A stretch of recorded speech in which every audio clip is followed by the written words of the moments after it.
Well, we are here live in the mob, so to speak. Are we live or are we?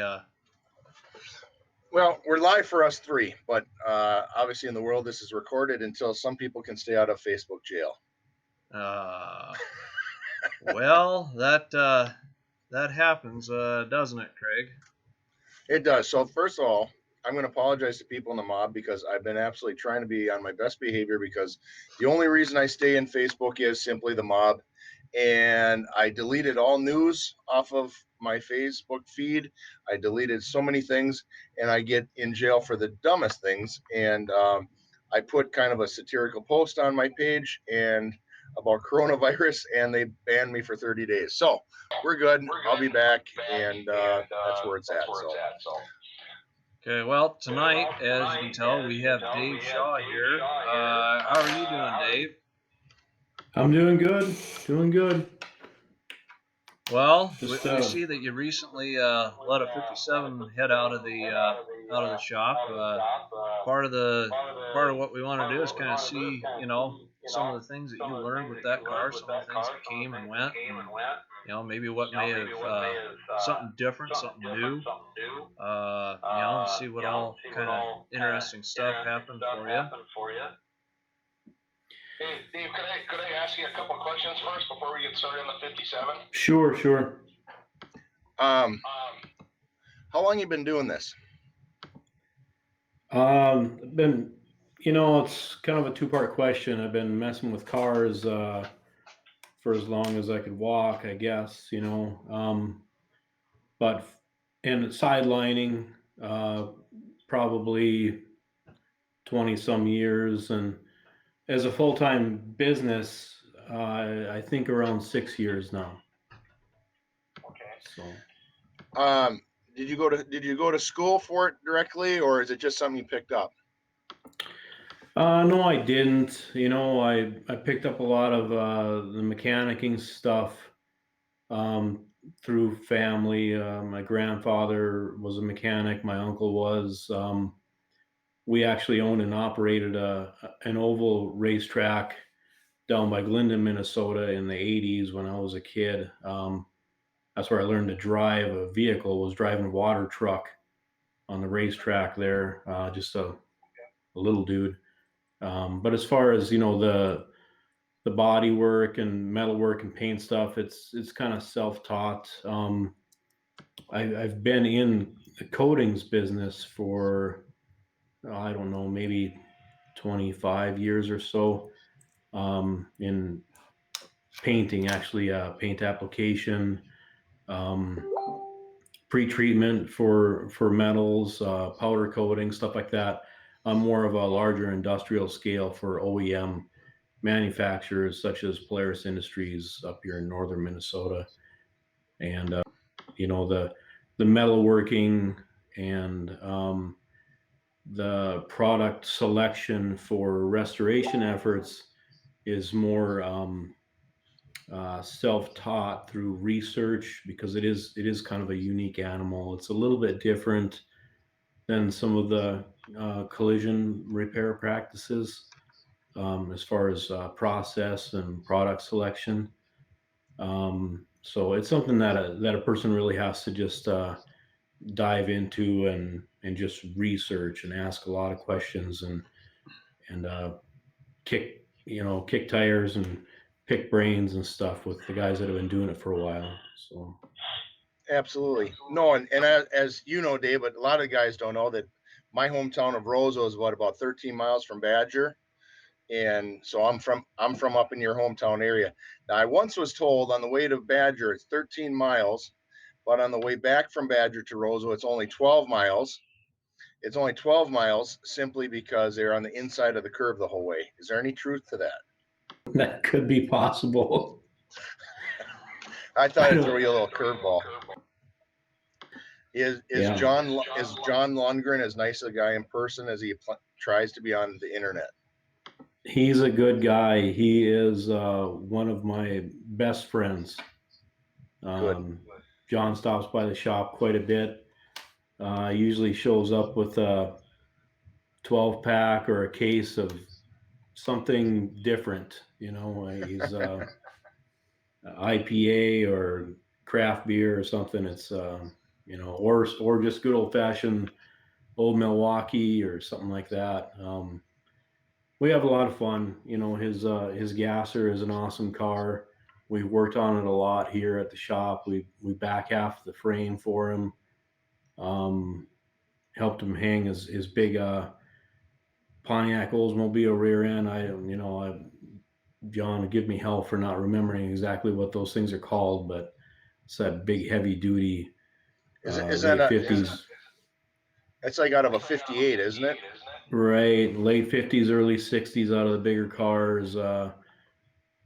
It's a monster. It's like a mix of I call it's similar to a 4.9 inch, similar to a Dana 60 as far as the internals. You know, kind of a mesh of both. It seems like to me as far as when we were setting it up, but Sure. um, Now, can you take anything more out of the car to lighten it up? Because he really wants to do a wheelie. you know, I don't know how hard John has tried to do a wheelie. You know, we haven't verified. I don't think that we verified that the car can't do a wheelie. So I think we just need to try that sometime. So then my final question before we get to Dan's points then is the Roseau Car Show over at the Pioneer Village. Is that going to be on this year or is it still off? Ooh, that's a good question. I have not heard anything from the group that has picked that show up. No, John and I, as well as some very knowledgeable, respectable hot rodders up in our area, older gentlemen than John and I. Um, we ran that show for about 10 years, and we hung it up a number of years ago now, maybe 4 or 5 years ago. I think we hung it up, and another group picked it up, but I'm not sure. I haven't heard anything from them if they're going to do it or not. We discussed a little bit amongst ourselves that we might try to get something going, but well, I'll check on that. I'll talk to the guys. I Get back think it to you. needs to be done. I was going to go up there in 19 because I think they had it in 19, and that's when I had the brake failure on my front end. Was that weekend, so it was kind of a godsend that I didn't. But I want to get back up north because my dad's got a lot of friends up there that would like to see it. I know you know like Leroy Falk. I don't know if you know Bob Aronson. Um, Yep, a bunch of those guys that my dad was good friends with back in the day. So it'd be fun to just bring the car up and cruise around because every time I did cruise around as a kid, I always got pulled over right by the city park. So, could always do that again. Yeah, it'll be a good time. So who Getting knows? pulled over, huh? Getting pulled over, I that was oh, your memory? that was a good time. But I will tell you, I have made it from Warroad to Roseau, which was 21 miles according to the map. And I can tell you I did that in about 15 minutes flat in an 86 Caravan in the middle of the night one time. And when I came into Roseau, it was pinging hot. And it was an 86 4-cylinder, and my dad wasn't happy. So, but I made it home. I'll bet he wasn't happy. I had a curfew, so who knows? But tell us about that 57, Dave. Okay, 57 Chevy that we brought in. Nice gentleman from Hallock, Minnesota. Very The nice Bears. driver.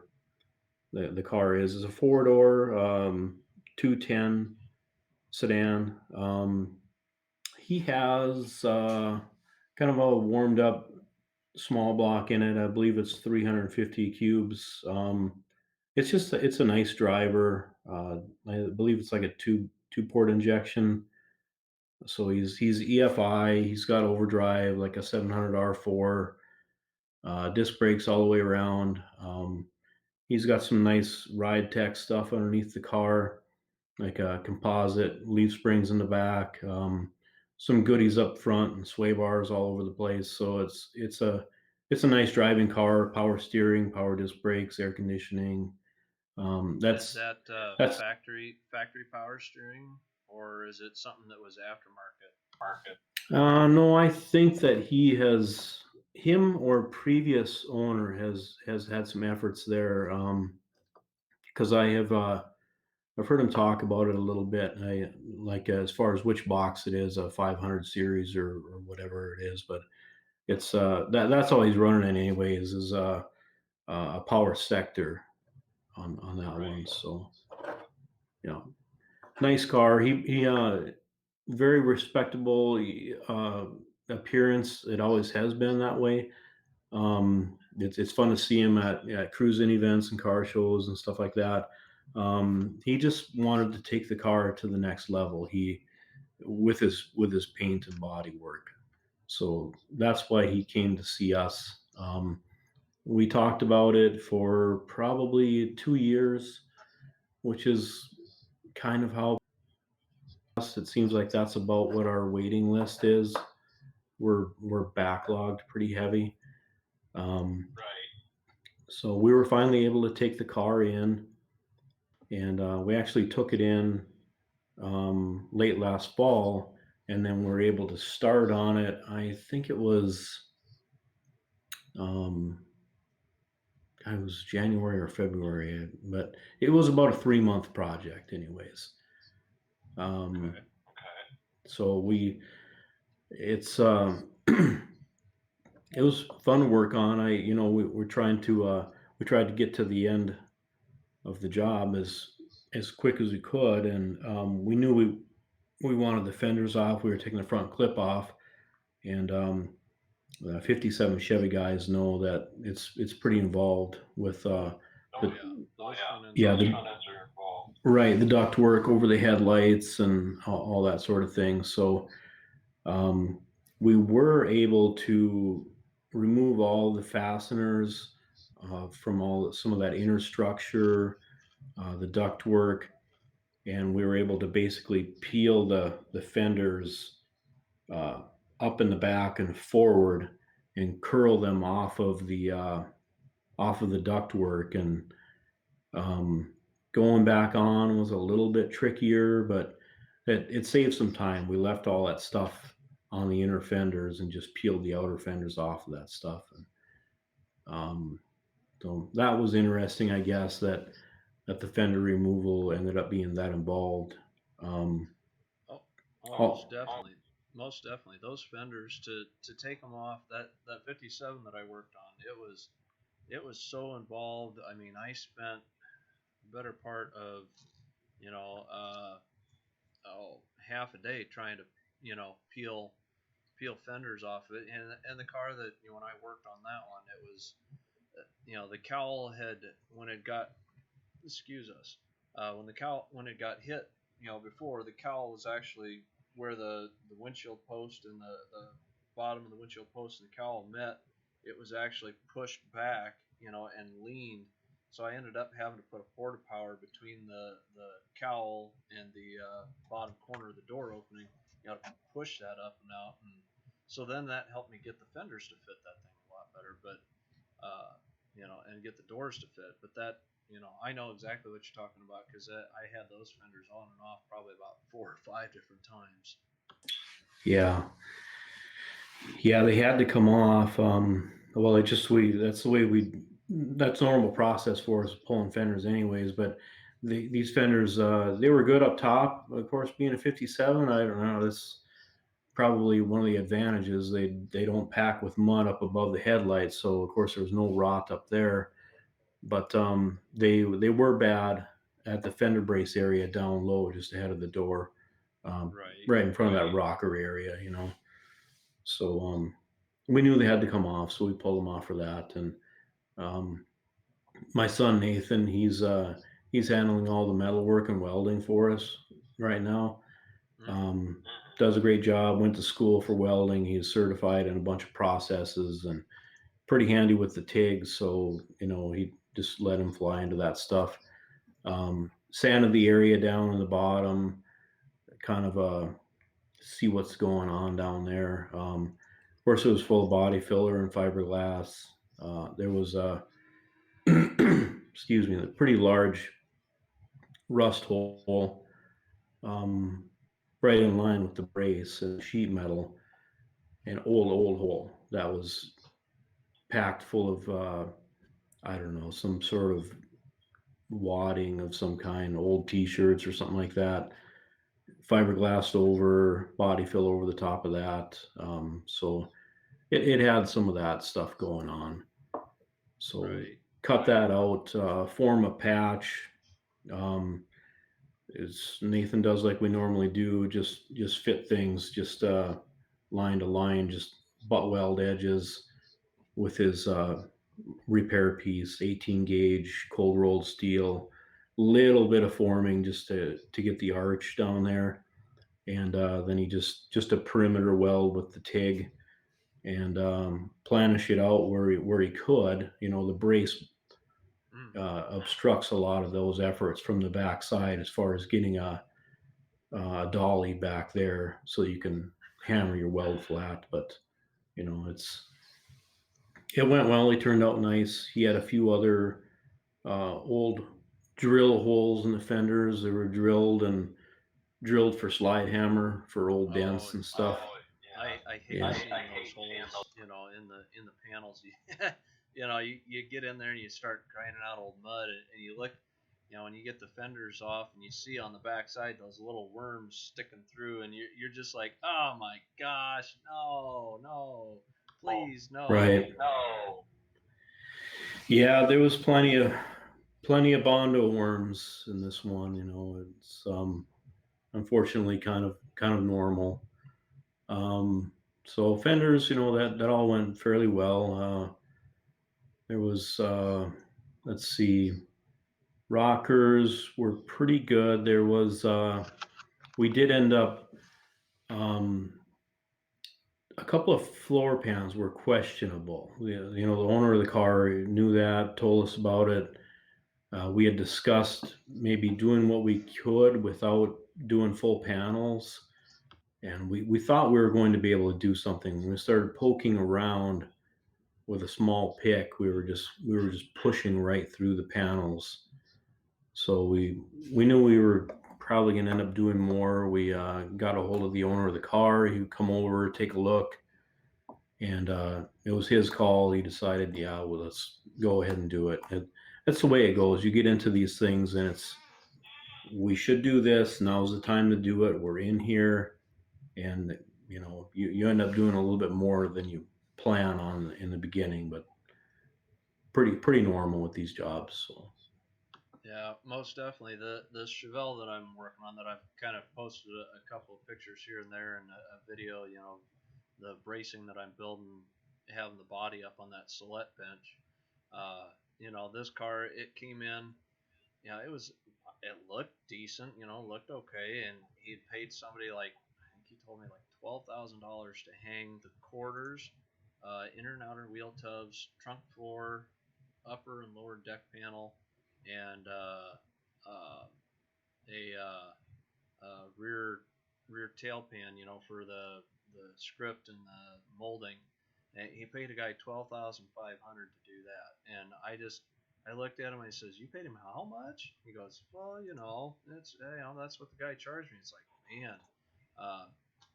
But then as I start getting into it and I'm looking at the floors, and you got an old floor over top or a new floor over top of an old floor, and it's bubblegum welded, and there's gaffer's tape and body filler, and the front body mount on the driver's side. When you jack the front of the car up, I mean, literally, you watch the body bounce on the frame. Yeah, no, it's disheartening. We take a lot of projects in where we see those types of repairs. A lot of overlay panels, and especially with floors, is pretty normal. Floors, torque boxes, some efforts at frame rail repairs, especially on unitized construction cars. Mm-hmm. People will literally cobble things, splice panels. They'll patch onto the sides of frame rails and stuff like that, and lay your new floor pans right on top of your old floor pans. We've seen that a lot. They're not even cut out. It's funny you say that, Dave, because this last Saturday I went and looked at a '69 Chevelle, for Rodney Gallegos or Gallegos. I'm not sure how to say it, but he's in the mob. He's in Utah. And he messaged me and said, hey, how far are you from Oakdale? And I said, 10, 12 minutes. And so he said, would you mind taking a look at the car? And it looked really nice. It was uh, a gold 69 Chevelle with a vinyl top and had some really big new US mags on it. And so it kind of looked like a Hot Wheels. So first glance, and the guy says, hey, it's a driver. I just want a good driver, make sure it's solid. And the paint, and honestly, I mean, it's an older restoration. I would have given it personally, from seeing what really good is and seeing my car and other things. I think this is, as a car, just in general, it was like a 7 on a paint job. I'm like, oh, this isn't bad, because it wasn't wavy. It was nice and straight. The gaps were good. But I'm going through the whole car and I'm taking pictures of all the little rock chips here, there, and it's a driver. So we get that. And I go underneath and I'm looking, because a guy asked, like Daniel, I said, hey, where should I look? And I'm car guy. I get where I need to look, but I'm tapping the outer rocker. There's no mud. There's no mud in the fenders. The inner rocker looks good. And as I'm laying under the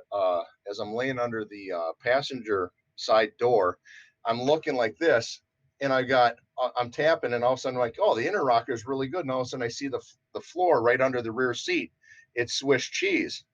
And there's a floor above, but I can see a floor above it. And the guy says, the guy that owned it, he's only had it not even a year. I go, do you see it down here? I said, it was so thin, I thought it was undercoating coming off the metal at first.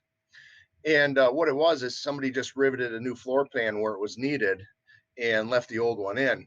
And he was like, no, I think Chevelle's had a part where there was a double floor, so it's still strong. And I'm like, I don't think so. But I still called Mr. Check just to double check on that, because I knew he had one in the shop.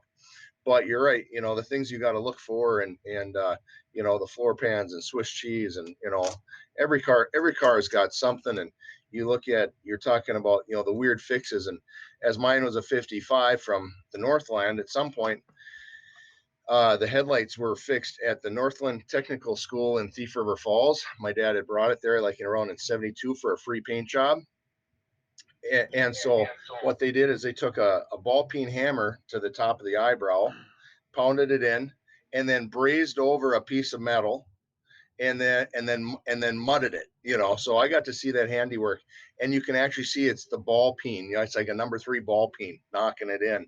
So you see a lot of that kind of stuff hidden. Yeah,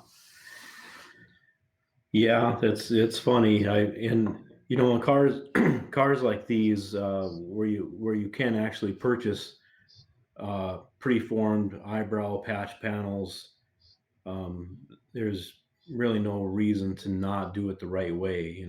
Right. We've done some cars where those panels are simply not available. We did a 58 Plymouth. Those are like the Christine car. Yep. And it was all 8 out. The eyebrows were just gone, and they had previous patch efforts that were a lot like you're talking about. And so it makes it even worse. You got to peel away those old overlay efforts to try to get down to, it's kind of like archaeology, you're getting down there to what was originally there. You can form some kind of an assessment to make a plan and go forward. And I really didn't know what we were going to do with that car. It's a double headlight, side by side headlights underneath this big eyebrow on the front of those 58 Plymouths. And talked with a gentleman from the East Coast. He's kind of a Mopar wizard. They call him Fury Jim.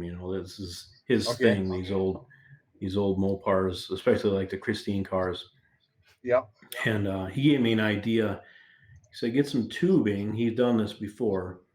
And actually we ended up using 3/8 like fuel line, so steel tubing. And I formed a hoop for the front edge of the fender of that car with the tubing, and then we started grafting forward with 18 gauge cold rolled steel that we had that we domed and shaped on the English wheel and done some shrinking and stuff. And It came out beautiful, you know, but we just had to have something with a radius to go to, and that tubing was kind of the ticket.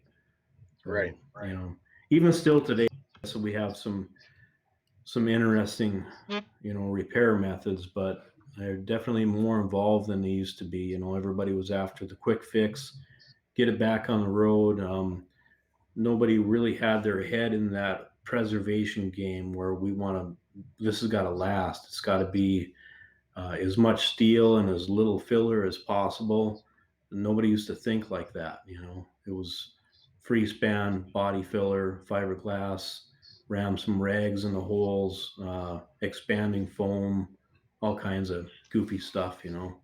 Yep. My one coworker even he said he even found concrete in the bottom of a quarter panel once.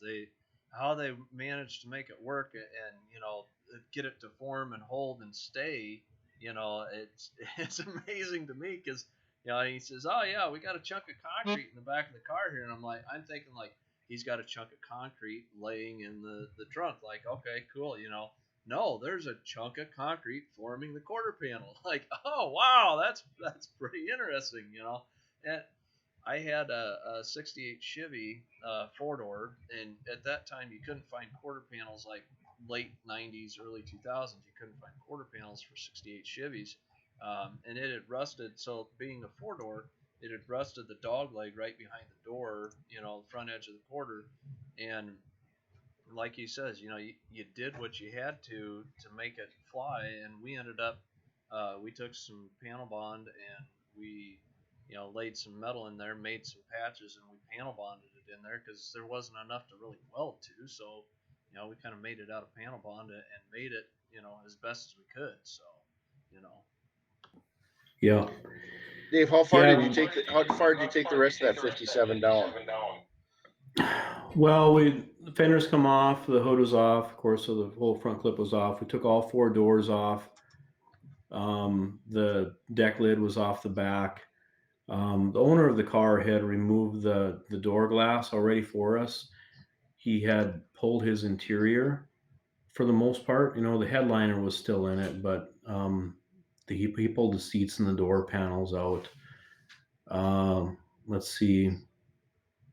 So yeah, I guess we ran into some of the same things you just mentioned with the dog leg when it all kind of migrated together. One of the rear floor panels got rust kind of migrated. It was um, into the rocker, and then that got back into that dog leg area on the on the passenger side of the car. So that was another area that needed some little patch panels fabricated, formed, and welded in. Was that one? The, Was that one a hardtop or a sedan car? it was a sedan car. Yeah. Oh, that's too bad. Okay, because we've actually done 2 hardtops. The interesting thing about hardtops, the 4-door hardtops, that post that that the rear doors mount on. Actually, one of the ways that we found that we had to get the doors to fit, we actually had to move those posts forward, back, left, right to get the doors to fit properly. Because they were, when they first came in, they were dragging on the rear wheel well pretty bad. Right. Yeah, I know what you're talking about with that center post there and having to bully it around. We've got a '64 Lincoln in here right now, and that's of course, it's hardtop. It's also a convertible. Well, I mean, hardtop as far as no post, but there's no roof either. And that's, yeah, those are some big old heavy doors, and panel alignment and gapping was challenging on that one. And it's one of these things where, depending on how far the customer wants to go with the car, you're either going to try to establish a lot of that. For speaking for us, for our shop now, anyways, we're either going to try to establish panel alignment, like door to fender, this kind of alignment, door to quarter. that whole continuity as far as that, that straight line. So panel alignment, and then also the gapping. Um, on most of the cars, a lot of the projects we'll try to get that all established with the doors hung on the car, um, before we pull the doors from the car, unless there's something horrible that we have to fix on a door where it's best to take it off of the car. But otherwise, we'll try to establish that panel alignment and that gapping before we pull the doors, because then at least we're proving it out that we can get there. And Right. as some of those tricks like people talk about, drilling a small hole through a door hinge and into a door or into the pillar we're attached, is kind of a reference point to get back to. Guide We'll do some of that kind of stuff. basically. Right. Yeah. Yeah. But so most of the time, that's what we'll do is we'll try to establish all of that panel to panel alignment and gapping before we blow it apart. And other cars where the customer is looking for a step further, where they just want that super slick, um, perfect continuity from panel to panel, from fender to door, from door to quarter. And in some cases, you got a four door, so you're fender to door to door to quarter. What we'll do is the doors will be doors, fenders, the stuff will be off of the car, many times, and we'll be coming back to the car with the doors and the fenders, and we're actually supporting the doors so that they close where they're going to close, against their latches and stuff. Right. And then we'll block across panels. So we'll be using our rigid blocks. We'll be going across that gap from the fender to the door, and then maybe if it's a four door, it's door to door, and then door to quarter. We're actually spanning that gap, so we're looking for any lows or highs. We want that perfect continuity. That adds a tremendous amount of hours to a job.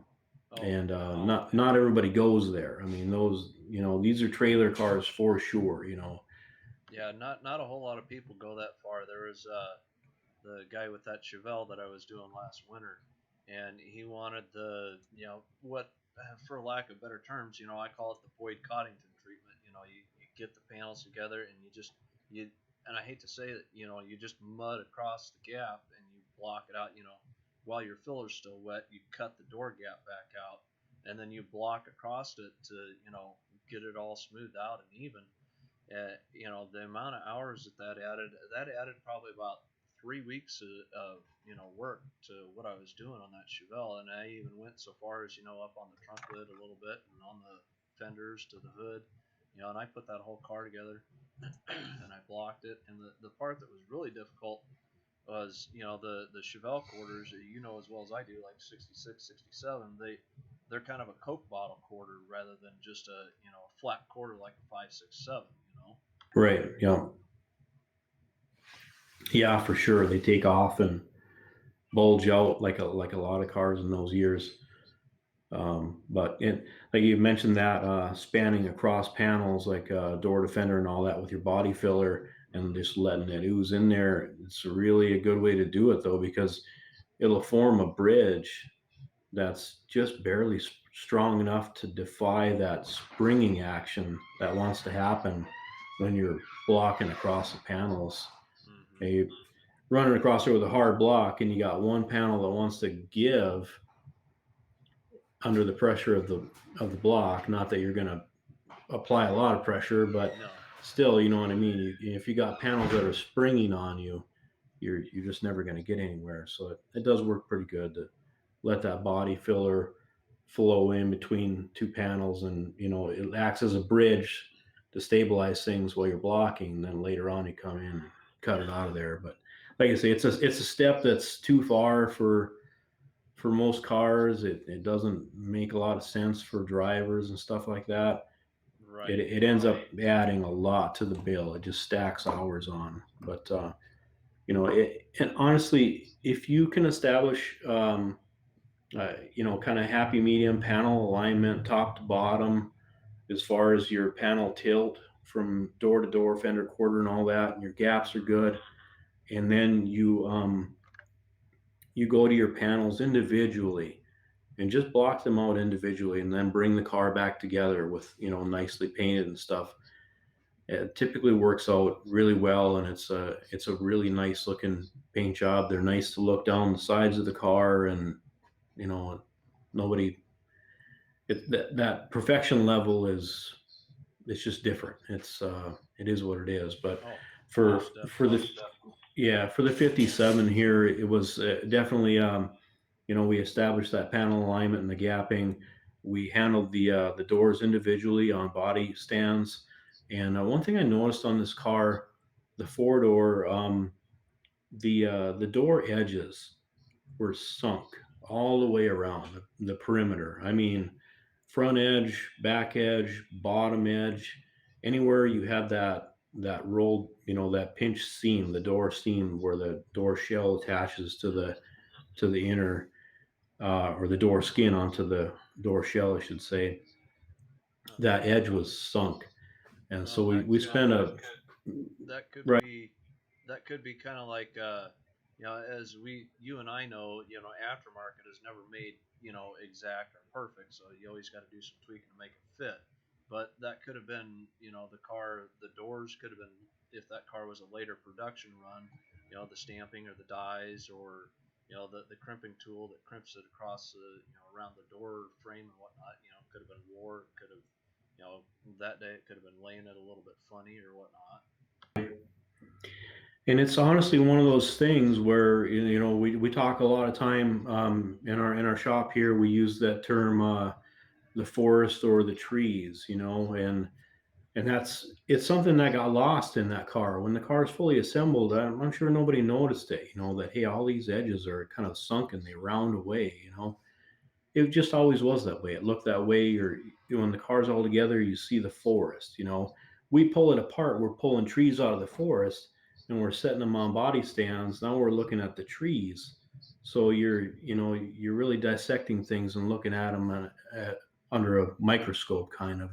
So it's it probably was good enough. I'm thinking it probably just was that way from the factory, but a little bit of work. We ended up just kind of raising those edges all the way around, hammer dolly, so that when we laid a straight edge, and we do this a lot. We have an assortment of flexible straight edges that are made out of steel, and we'll lay them across panels so we can look for any rocking, or identify low spots, or if our edges fade away, then we can kind of address that stuff. But so some edge work and typical skim coat, body filler, a lot of blocking. We do tend to run into repetitive primer sessions, so the parts will go into the booth, and being restoration stuff, we lean on epoxy pretty hard for everything. What about polyester primers? Do you use polyesters quite a bit? Yeah, we do. We do. I like the polyester. People talk about polyester, and it's true when they say it's like sprayable body filler. It is true. It's polyester. It's a thin, like a sprayable body filler, but it's one of the things that it really does well, if you get a good poly that you like, is it locks things down.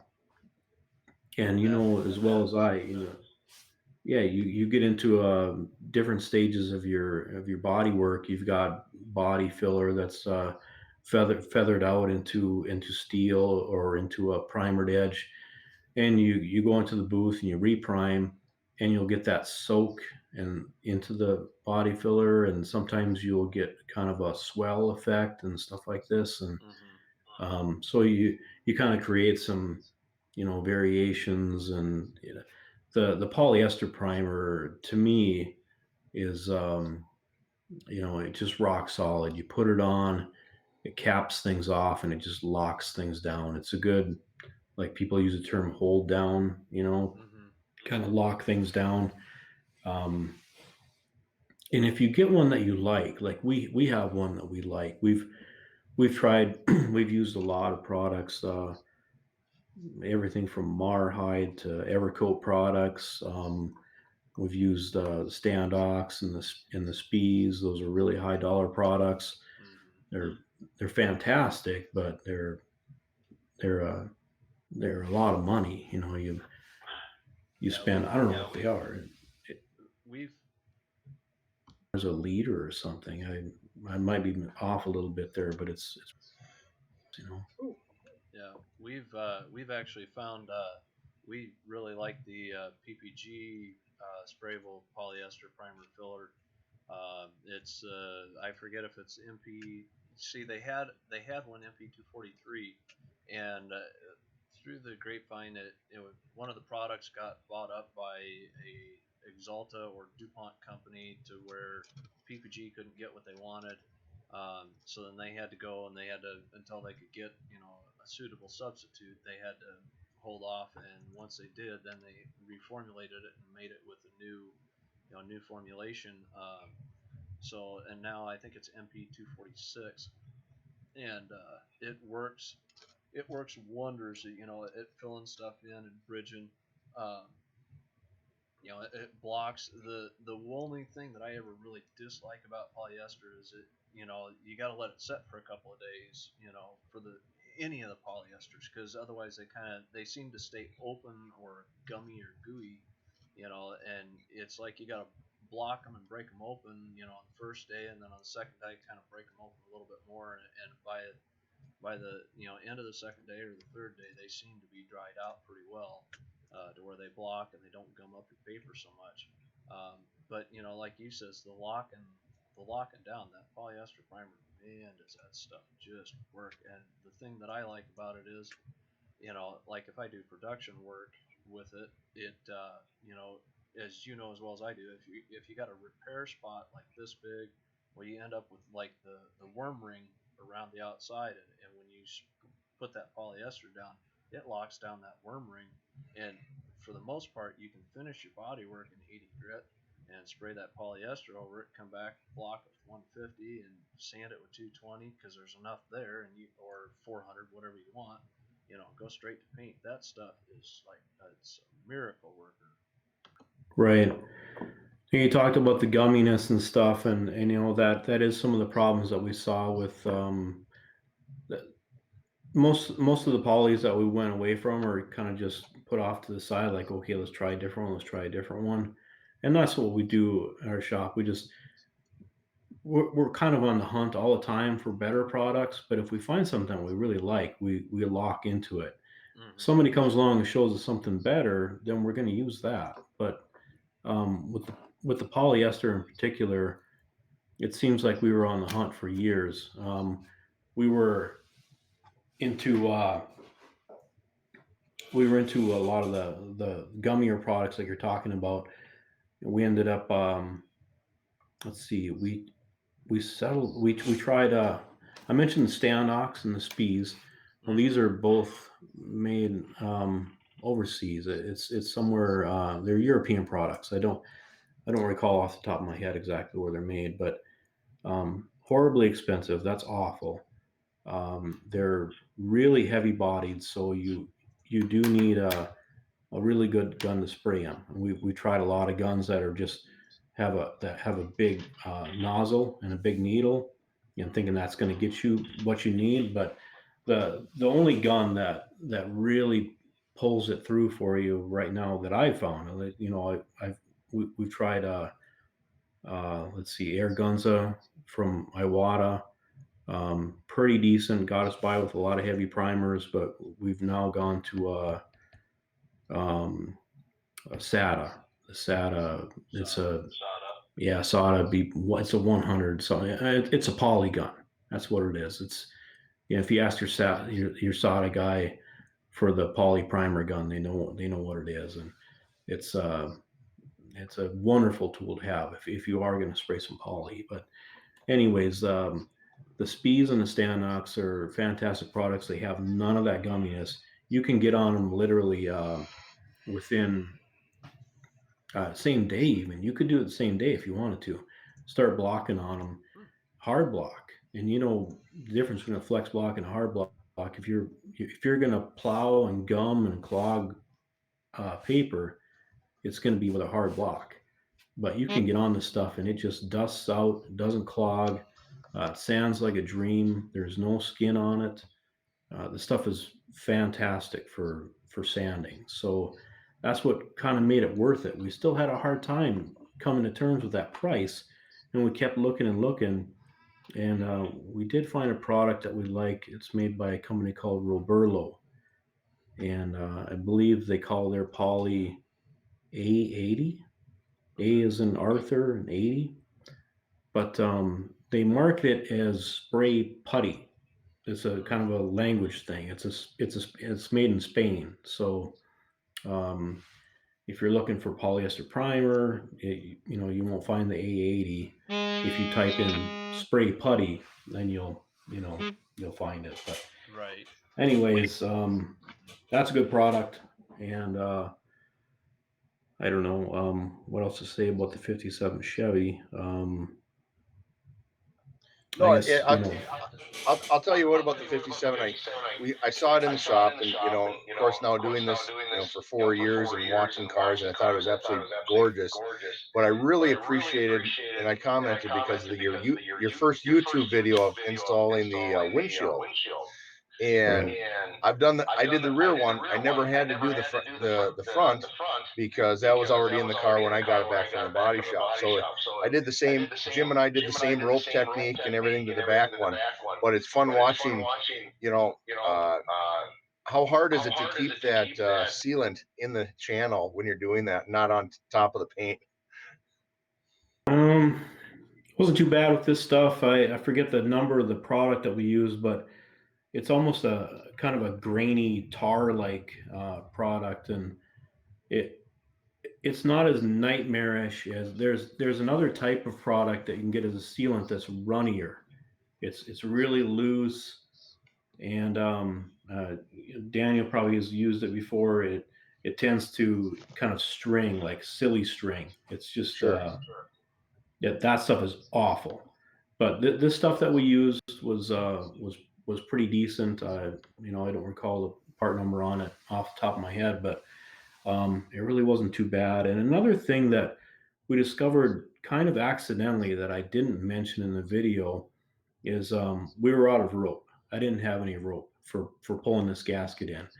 I was going to town to get the sealant anyways, and I wanted to try to make it a one-stop shop. I didn't want to run over to the hardware store just for some rope. I was going to my jobber for some body supplies, and they're an auto parts store too. So I asked them, "So you guys got any rope, like 1/8 inch, some small nylon type of rope?" And the guy behind the parts counter was like, "Well, yeah, we've got recoil rope for small engines." I was like, "Yeah, that sounds perfect." And it was so many cents a foot, whatever. It is what it is. Because it was recoil rope, the stuff was really stiff. It wasn't all loose and floppy like a piece of yarn or string. Yep. And that ended up being super handy because when you're going around your gasket edge, you got that slot and you're trying to tuck that rope in there. And if it's just like a cooked spaghetti noodle, it doesn't want to go in there. But this recoil rope was really kind of stiff. So you just There, pushed it along there. It sped up the job. It stayed in there better. And I don't know. It was there, kind of an accidental discovery. So. I could be wrong, but there's a type of wax or something that's embedded in the rope to give it the stiffness because it also adds lubrication. So the constant in and out pulling, it doesn't wear down as fast. Yeah, I could see that being true. Yeah. I actually know something. Holy buckets. There you go. No, but it looked good. I appreciated the video, and I certainly wish that I would have done more videos working on the car because back then we just started the mob. So it was, hey, let's do a quick live video.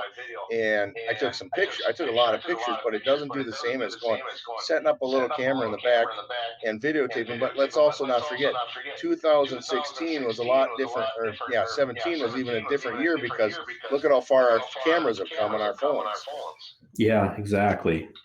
So, no, that's very cool. But that's cool. I hope you guys get that show going back up there because I'd like a reason to drive up there.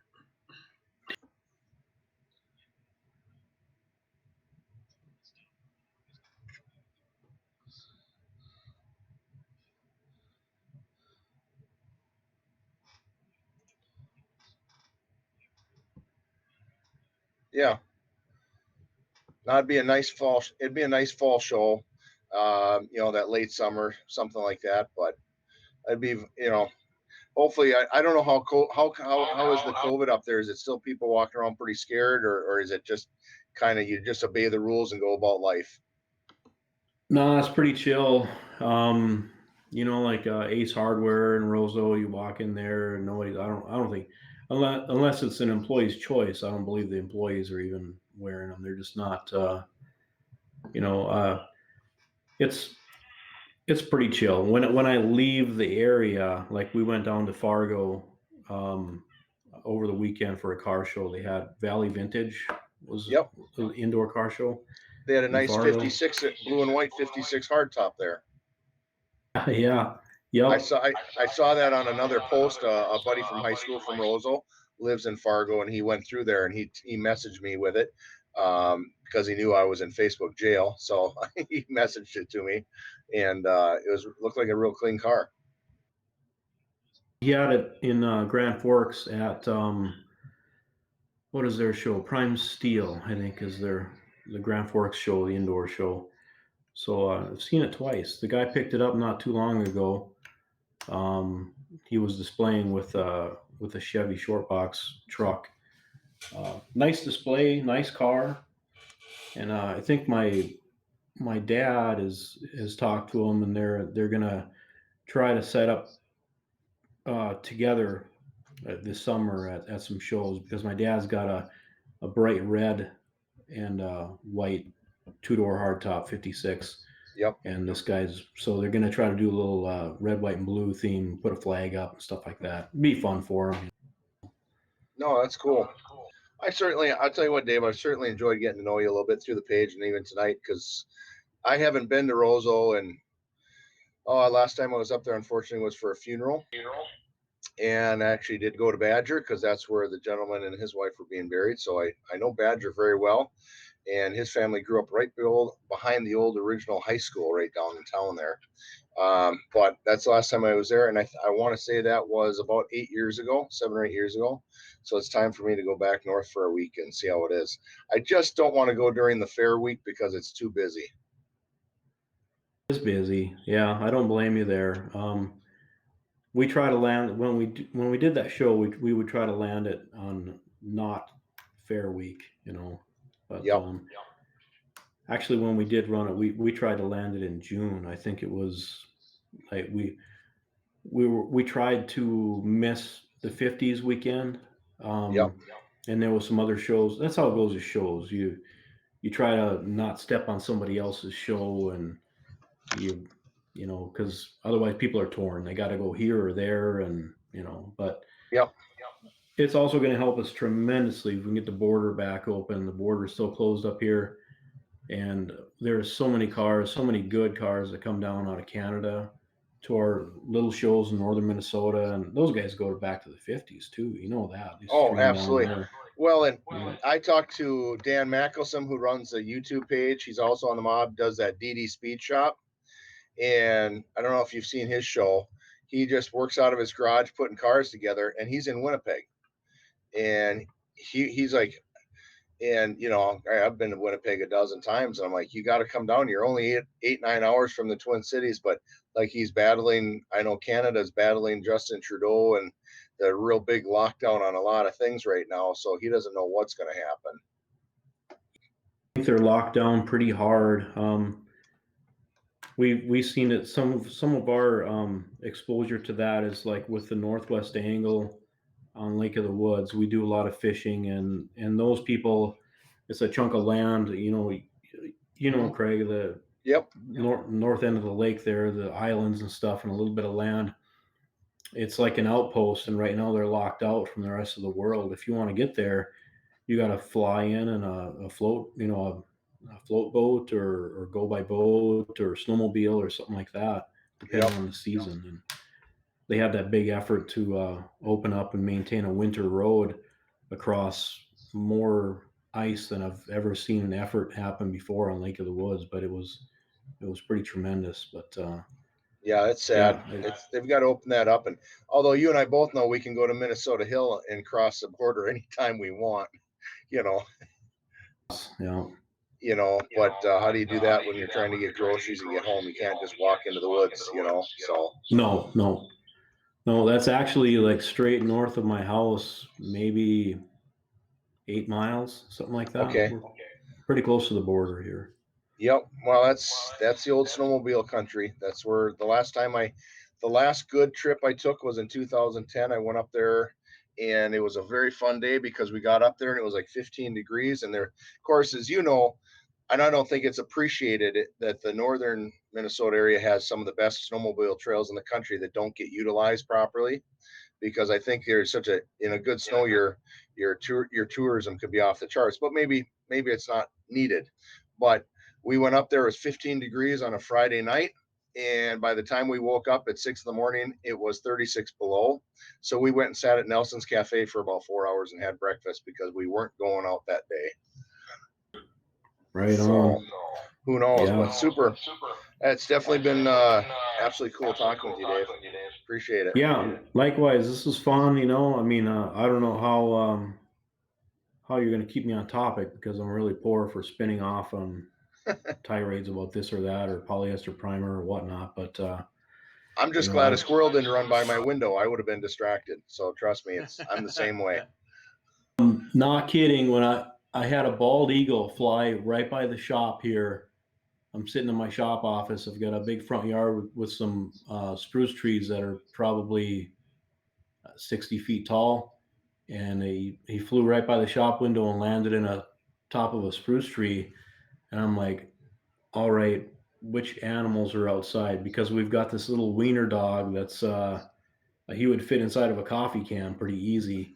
Right. And yeah, so I was like, all right, I got to prioritize here. I got to maintain my BS session with these guys, or should I go try to save the wiener dog from a bald eagle in the yard?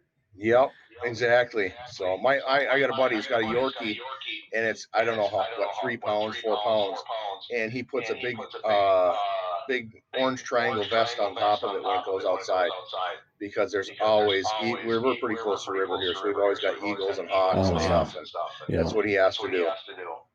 Yeah. Very good. Right. Well, it's we're at that hour mark, guys, and it was fun, but I got a lot of homework to do. Yeah, it was fun. I want to thank Craig and Dave for both coming on the show tonight. Craig, my co-host, and Dave for joining us, telling us about the car that he's worked on, and giving us some information and knowledge about stuff. How he does stuff, and us body guys, we may not always have the same idea, but we always have the same goal. You know, and I want to thank you for joining us tonight and imparting your knowledge and wisdom with us. And for tonight, guys, I think that is going to wrap up our show. I hope you guys enjoy it. And also remember, when you get to the YouTube, like, comment, share, and subscribe.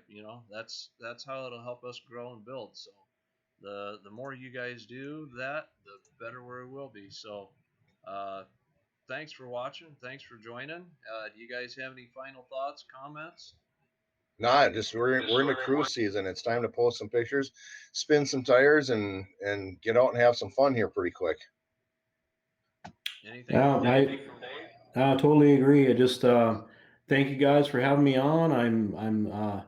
I still qualify as a Tri-5 member here, but I'm selling one. One is going away on Sunday.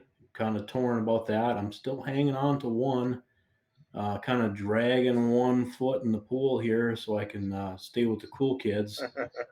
But yeah, knowledge is power. Knowledge is power. Thanks, guys, for having me on. It's fun. Thanks for joining us. I appreciate it. Awesome. All right. Support Dave Shaw. Yes, support Dave Shaw. We'll talk to you guys all later. All right, guys. Thank you. Okay, hang on a minute, Dave.